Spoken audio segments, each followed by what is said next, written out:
Somos un estudio de doblaje y hoy te traemos una historia que no pedimos permiso para contar, porque alguien tuvo que vivirla primero. Hay una fecha que tengo grabada en algún lugar del pecho, no en la memoria, sino más adentro, en ese lugar donde uno guarda las cosas que cambian la dirección de todo. El 16 de marzo, mi cumpleaños número 18, el día que mi familia levantó las copas por mí por primera vez en años, y el mismo día que yo ya había firmado los papeles que los dejaban fuera de mi dinero para siempre. Pero para entender eso, tengo que contarte lo que pasó 3 semanas antes, porque todo empezó con una conversación que mi mamá no sabía que yo estaba escuchando. Era un martes por la noche. Yo había llegado tarde del trabajo, traía los pies hinchados de estar parada 6 horas en la caja de una tienda de abarrotes en el centro de Guadalajara, y lo único que quería era calentar algo y dormir. La cocina de la casa huele siempre a aceite reutilizado y a ese desinfectante de lavanda que mi mamá compra en oferta. Es un olor que asocio con el cansancio, no con el hogar. Entré sin hacer ruido porque así aprendí a moverme en esa casa, sin anunciarme, sin hacer olas. Y los escuché. Mi mamá y Rodrigo, mi padrastro, sentados en la sala con la tele apagada. Eso ya era raro. Rodrigo siempre tiene la tele encendida. Es como si el silencio le incomodara físicamente. Mi mamá decía, en voz baja, pero con esa claridad suya que corta, en 3 semanas se libera todo. Hay que hablar con ella antes de que meta la cabeza en ideas raras. Rodrigo contestó algo que no alcancé a oír bien. Luego mi mamá otra vez. No es quitarle nada, es organizar. Ella sola no sabe manejar ese dinero y si no actuamos rápido se va a ir en tonterías. Me quedé parada en el pasillo con mi suéter todavía puesto, el frío de la noche pegado en la ropa, y sentí algo muy extraño. No era coraje, todavía no. Era más bien esa sensación de cuando confirmas algo que ya sabías pero que esperabas estar equivocada. Porque lo que mi mamá llamaba ese dinero era el fideicomiso que mi abuela Consuelo me había dejado al morir. 420,000 pesos. No una fortuna de película, pero sí el tipo de dinero que puede cambiarte la vida si sabes para qué es. Mi abuela lo sabía. Yo lo sabía. Mi mamá también lo sabía, solo que ella tenía una versión distinta de para qué era. Mi abuela Consuelo murió hace 2 años. Cáncer de páncreas, rápido y sin aviso, como ella misma decía que había vivido.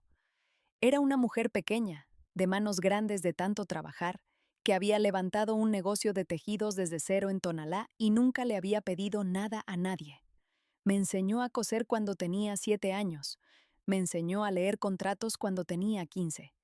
Porque nadie te va a proteger si tú no aprendes a protegerte, me decía. Y yo en ese entonces pensaba que exageraba. La última vez que la vi consciente fue en el hospital, 4 días antes de que muriera.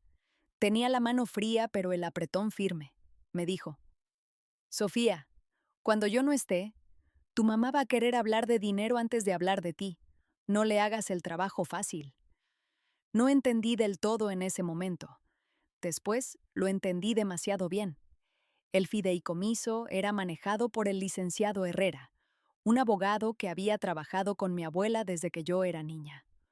Un hombre serio, de pocas palabras, que siempre llegaba a las reuniones con 15 minutos de anticipación y nunca olvidaba nada. Mi mamá nunca lo había querido. Decía que era estirado y que hacía las cosas más complicadas de lo que necesitaban ser. Ahora entiendo que lo que realmente le molestaba era que él no le tenía miedo. El fideicomiso se liberaba en mi mayoría de edad. Eso mi mamá lo sabía desde el principio. Lo que no sabía, porque nunca se había tomado el trabajo de leer los documentos completos, era que había cláusulas.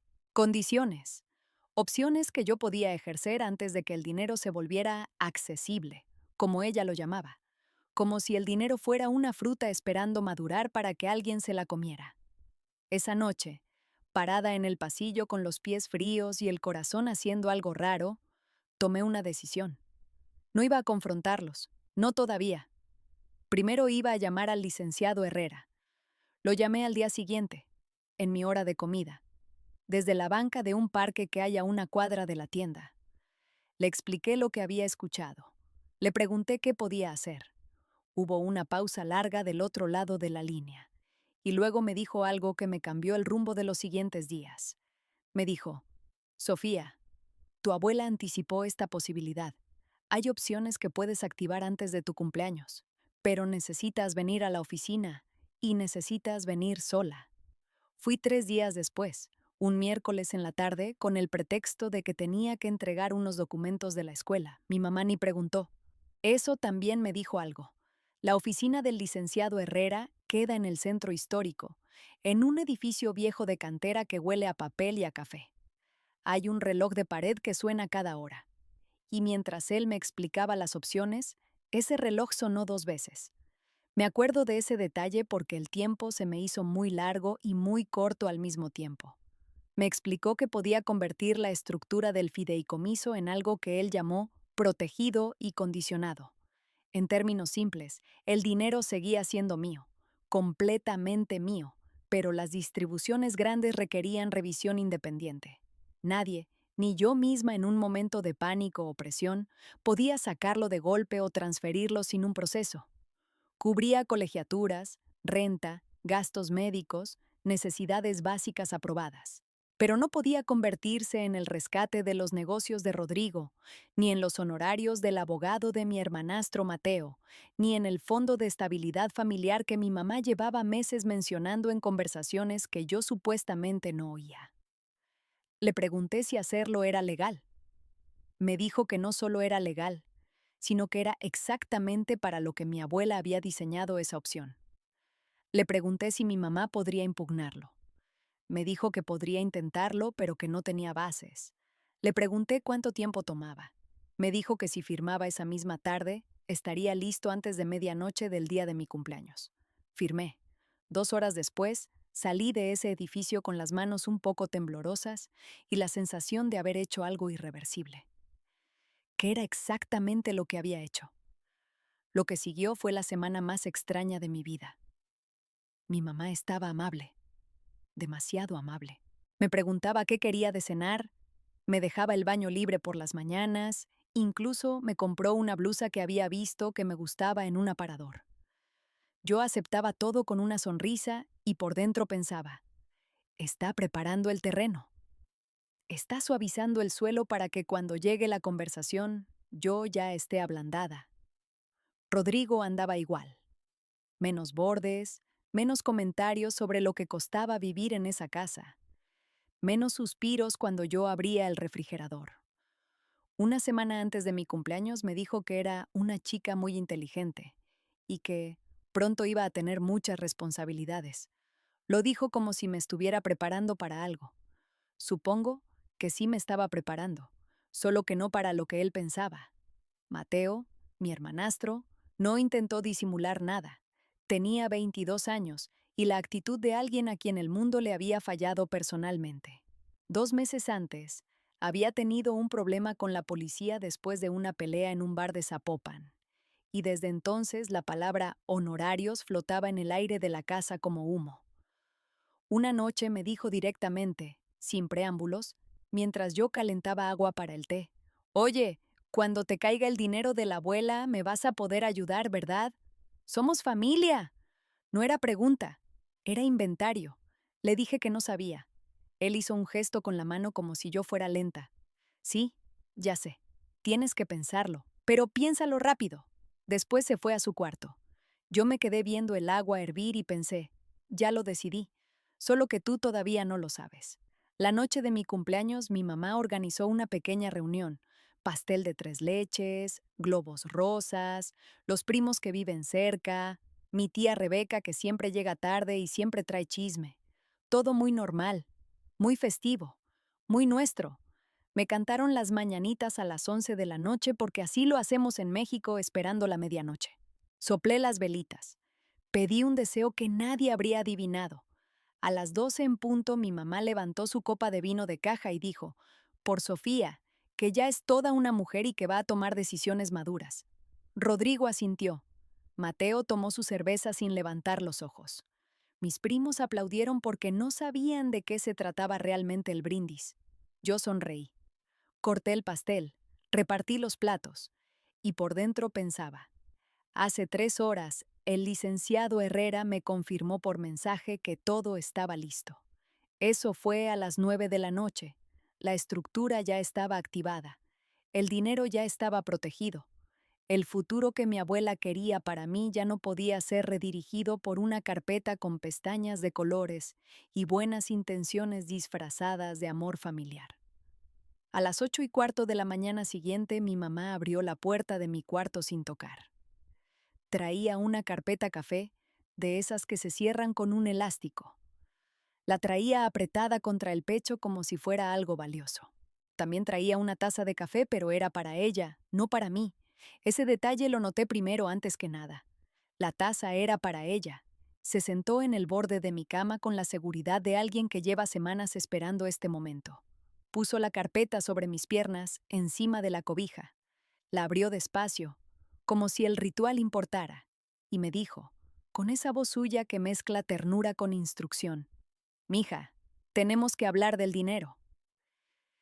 Yo me incorporé un poco. No dije nada. Solo miré la carpeta. Adentro había hojas impresas con marcadores de colores, pestañas, Rodrigo, Mateo, casa, estabilidad. Y al final, casi como nota al pie, Sofía, futuro, por definir, por definir, mi propio futuro, en mi propio dinero. Era lo último de la lista y estaba sin número. Mi mamá empezó a hablar con calma. Había pensado en todo, me dijo. Era cuestión de ser inteligentes, de actuar como familia, de no desperdiciar una oportunidad. El negocio de Rodrigo necesitaba un préstamo interno para sobrevivir el trimestre. Mateo necesitaba al menos 50,000 para el abogado, y si no se resolvía rápido, la cosa podía ponerse peor. La casa necesitaba mantenimiento. El techo llevaba 2 temporadas de lluvias sin arreglo. Y ella, bueno, ella solo pedía un fondo pequeño para manejar las emergencias del hogar mientras yo me establecía.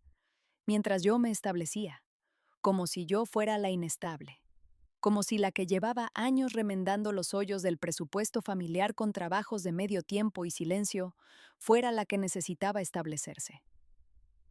Escuché todo. No la interrumpí, porque quería escucharla hasta el final, hasta que no quedara ninguna duda de lo que estaba pasando ahí. Cuando terminó, señaló una hoja al final de la carpeta.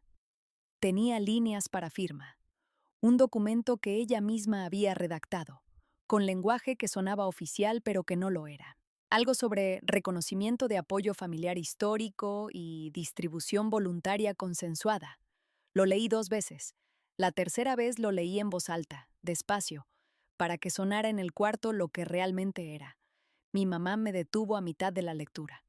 «No lo leas así, mija, suena feo sacado de contexto», le dije. «No está fuera de contexto, está exactamente en contexto». Rodrigo apareció en la puerta. No sé cuánto tiempo llevaba ahí. Traía cara de mediador, de hombre razonable, de alguien que solo quiere ayudar. «Sofía», me dijo, «el dinero joven se va rápido si no hay experiencia atrás. Nosotros te podemos guiar». Lo miré. Pensé en todas las veces que él me había guiado. En el dinero para útiles que desapareció en una deuda suya. En el viaje escolar al que no fui porque ese mes la familia tenía prioridades. En la forma en que usaba la palabra nosotros para referirse a sus necesidades. Le pregunté, ¿alguno de los dos ha hablado con el licenciado Herrera? Mi mamá frunció el ceño. ¿Para qué? Esto es un asunto de familia, no de abogados. Ahí estaba. Esa frase. Esa frase exacta que el licenciado Herrera me había dicho que iba a escuchar. Cuando alguien dice que los abogados no deben meterse en los asuntos de familia, Sofía, generalmente es porque los documentos legales no les van a dar la razón. Le dije a mi mamá, el dinero está protegido. Ella no entendió de inmediato. ¿Cómo que protegido? Lo modifiqué antes de medianoche. La estructura ya cambió. No se puede sacar en un retiro único, no se puede transferir sin revisión, no puedo firmarte nada de lo que traes en esa carpeta porque el fideicomiso no lo permite. El silencio que siguió fue distinto a todos los silencios que había habido en esa casa. No era el silencio incómodo de cuando alguien dijo algo que no debía. Era el silencio de cuando una realidad que alguien había construido en su cabeza durante meses se derrumba en 30 segundos. Mi mamá cerró la carpeta. La abrió otra vez, la volvió a cerrar. ¿Cuándo hiciste eso? Hace una semana, con el licenciado Herrera, sin decirme nada. Sí. Rodrigo salió de la puerta y entró del todo al cuarto. Ya no tenía cara de mediador. Eso no es legal. Eres menor de edad. No puedes modificar un fideicomiso sin consentimiento. Era menor de edad cuando fui. Cumplo los 18 hoy, y las modificaciones se activaron a medianoche cuando ya era mayor. El licenciado verificó cada paso. Mi mamá me miró de una forma que no le había visto antes. No era coraje todavía. Era algo más frío. Estudio. Como si me estuviera viendo por primera vez y calibrando qué tan lejos podía llegar. ¿Te metió ideas ese hombre? Me quedé un momento en silencio, porque esa pregunta me dijo todo lo que necesitaba saber sobre cómo veía ella la situación. Que si yo había actuado sola, era imposible. Que alguien tenía que haberme manipulado, que la única versión válida era la suya. Le dije, nadie me metió ideas. Me explicó las opciones que ya existían en el fideicomiso que tu propia mamá diseñó para protegerme. Eso la golpeó. Lo vi en su cara, porque traer a mi abuela Consuelo a la conversación era recordarle que quien había construido esa protección era alguien que la conocía bien, que la había querido y también había visto lo que veía. Mateo llegó después. Llegó con esa energía de quien siente que le deben algo y se sorprende genuinamente cuando no se lo dan. Se paró en el marco de la puerta en calcetines y me dijo, ¿ya te explicaron? Y supe que él también lo sabía, que esta conversación la habían planeado entre los tres, que la carpeta no era improvisación sino estrategia, que el pastel de anoche y los globos rosas también eran parte de algo. Le dije, ya sé todo lo que necesito saber. Él hizo ese gesto suyo, ese encogimiento de hombros que usa cuando quiere parecer despreocupado pero está enojado. No entiendo para qué quieres tanto dinero tú sola. La abuela quería que la familia estuviera bien. Y ahí, en ese momento, mi celular sonó. Era un mensaje del licenciado Herrera. Lo abrí en ese mismo instante, en voz alta, sin pensarlo dos veces.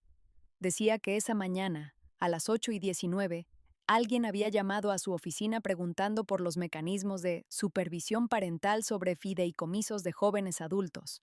No había dejado nombre, pero el número era el de la línea fija de la casa.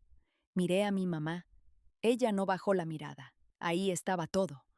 Antes de que pudiera decir algo, el licenciado Herrera llamó directamente. Lo puse en altavoz. Le dije que estaba con mi familia. Él no cambió el tono. Me dijo que la llamada de esa mañana no tenía base legal, que la estructura ya era inamovible y que había algo más que quería que yo supiera. Mi abuela había dejado una carta, guardada en el expediente del fideicomiso, con instrucciones de que se entregara únicamente si alguien intentaba interferir con la primera distribución. Mi mamá se levantó. No hay ninguna carta. El licenciado no contestó eso. Solo me preguntó si quería que me la enviara. Dije que sí. Llegó en menos de 2 minutos. Una imagen escaneada, la letra de mi abuela Consuelo, esa letra redondita y firme que reconocería en cualquier parte, la que me enseñó a hacer cuando tenía 6 años con un cuaderno de caligrafía que olía a nuevo. La leí en voz alta. No porque quisiera herirlos, sino porque sentí que mi abuela había esperado años para ser escuchada en esa sala.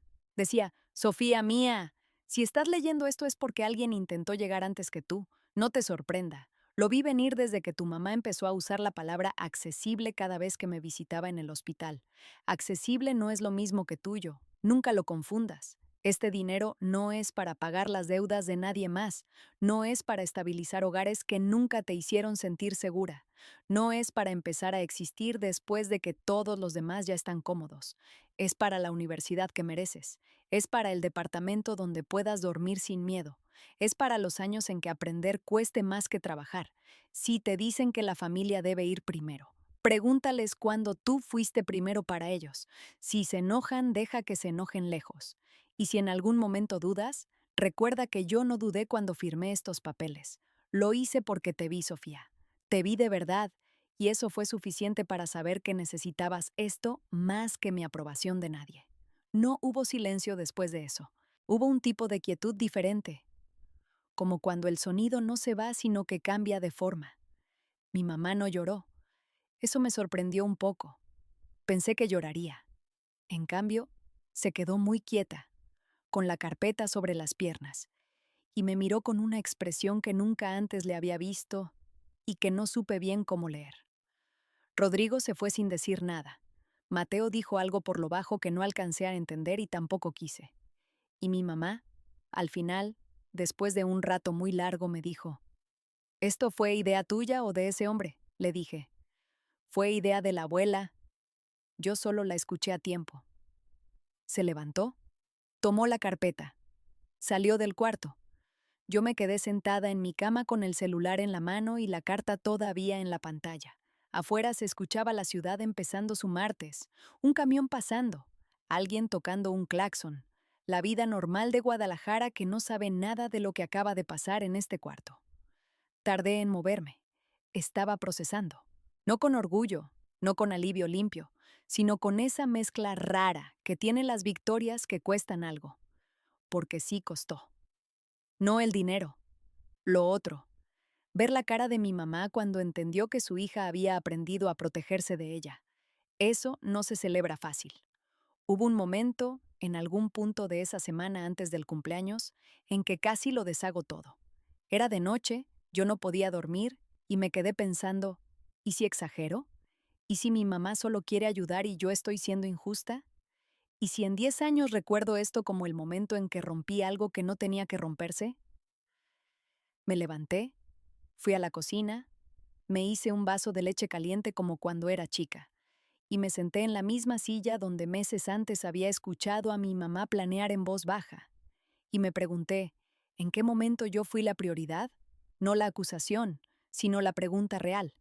¿En qué momento alguien en esta casa dijo, primero Sofía, lo demás después? No encontré la respuesta, y eso fue suficiente para volver a la cama y no deshacer nada. El fideicomiso pagó mi primer año en la Universidad Pública de Guadalajara, que era lo que mi abuela hubiera querido, y después el intercambio que no me creía merecer. Pagó el depósito de un departamento pequeño en Tlaquepaque, cerca del mercado de artesanías, donde el despertador solo suena cuando yo lo pongo. Pagó el curso de diseño gráfico que encontré sola un martes a medianoche navegando internet sin que nadie me preguntara si era una buena inversión. Mi mamá y yo no hablamos durante 4 meses. Cuando volvimos a hablar, ella nunca mencionó la carpeta. Yo tampoco. Hay cosas que no necesitan ser revividas para ser entendidas. Rodrigo sigue con su negocio. Sigue siendo un proyecto en desarrollo, como él lo llama. Mateo tuvo que arreglar su situación legal de otra forma, con su propio tiempo y su propio dinero y sus propias consecuencias, que es exactamente como debió haber sido siempre. Y yo sigo teniendo en mi celular la foto de esa carta de mi abuela. No la leo seguido, pero sé que está ahí. Como saber que hay alguien que te vio de verdad, aunque ya no esté, y que eso a veces es lo más sólido que tienes. A veces pienso en ese momento en el pasillo, con el suéter todavía puesto y los pies fríos, escuchando una conversación que no era para mí, pero que me cambió todo. Pienso en lo fácil que hubiera sido no actuar, esperar a ver, darles el beneficio de la duda una vez más. Y pienso que las herencias más importantes no siempre son el dinero. A veces son las palabras que alguien tuvo el cuidado de guardar para el momento exacto en que las ibas a necesitar. Mi abuela sabía lo que hacía. Yo solo tuve que escucharla a tiempo.